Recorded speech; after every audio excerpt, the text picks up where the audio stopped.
Hi, this is Michael Shor from the Community Partners in Autism Research Project. This is phase one of the project. We're looking at lessons learned from this as a community engagement forum on developing art partnerships with autistic people in research. Our project team is listed out here. Of particular note, Lillian Savard is the main coordinator behind the project.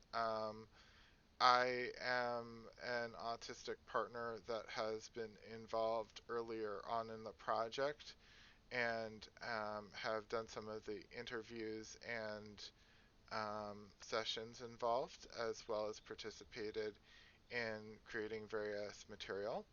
Um, and Sophie Knox also helped put together some of the material in the poster, as well as Lillian Savard.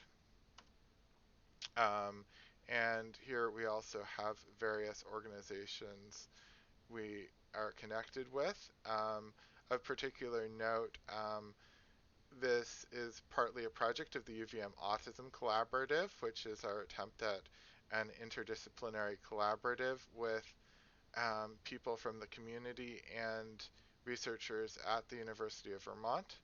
Um, in our design, we attempted to include a variety of people with a variety of needs from the beginning. Um, and part of our inclusive approach is to do a qualitative project where we don't have detailed information to ask questions that involve a lot of assumptions. Um, and we looked at different ways of providing support for autistic people and family members in the process, um, and focused on looking at people who had a variety of needs and characteristics. We had intellectually disabled participants, we had people who needed assistive communication, we had intellectually able participants, we had students, people from a variety of experiences and walks of life.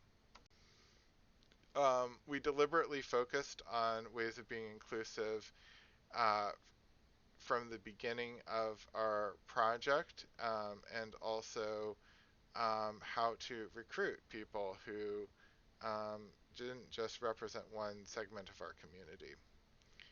We ended up recruiting 31 people, 16 non-autistic people and 17 autistic people, and it's broken down here by caregiver and non-caregiver.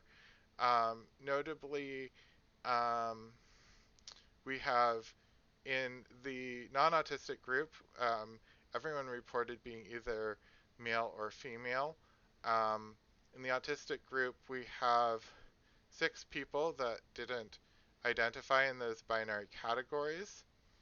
Um, in terms of access needs, we found a variety of different things that people reported were most important to them.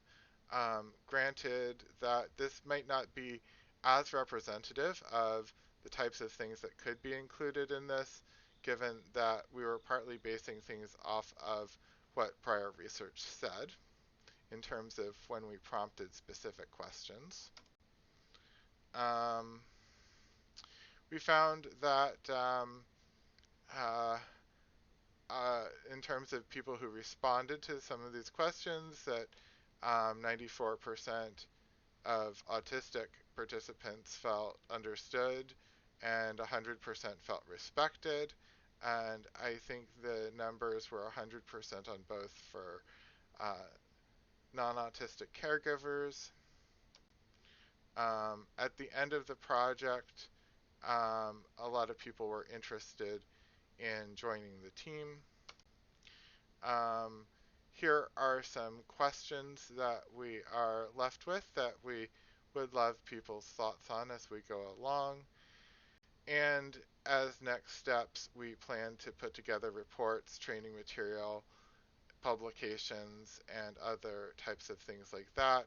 and we are engaging partners in looking at how to go forward and take things further.